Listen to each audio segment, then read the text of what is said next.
I'm Ryan Teeples. I'm an entrepreneur and consultant. I work with many large companies that are just recently acquired by other companies or are about to be acquired, and I work with helping those companies understand what changes they need to make in business process or technology to get to the next level of growth and go from being billion-dollar companies to $2 billion companies or $100 million companies to $500 million companies.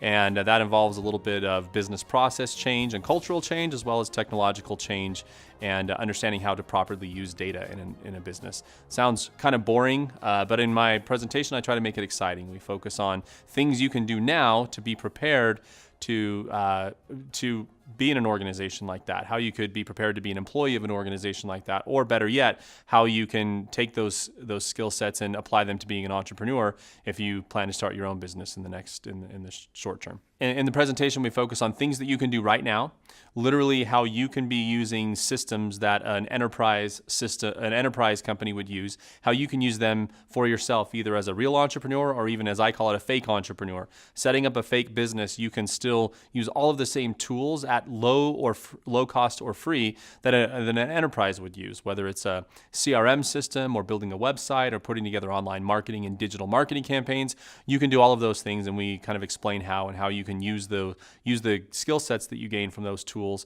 to apply now to, again, either be ready to interview or be ready to be an entrepreneur yourself. One of the things that we'll talk about is how company culture can affect your role inside an organization and what you can do to understand how company culture impacts business and understand how you can learn the ins and outs of the language of business, as I call it, and be prepared to engage no matter what the language of the business is or the culture of the business is.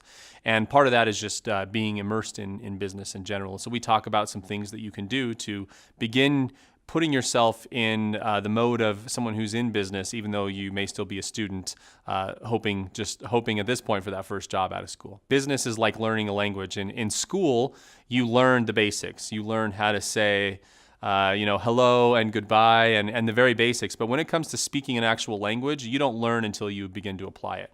And so we focus on some things that you can do to begin to apply those principles now so that when you go to interview for a job, you're far more prepared than if you hadn't done some of those things. So you're speaking the language, so to speak, before you finish the basic starter courses. I love UVU. I not only went to school here and graduated here, I met my spouse here, so it has a special place in my heart. But I love the idea that students here can be entrepreneurs or be working while they're here. And one of the things that I learned is that it's important to be, in business, it's important to be engaged in business even while you're in school.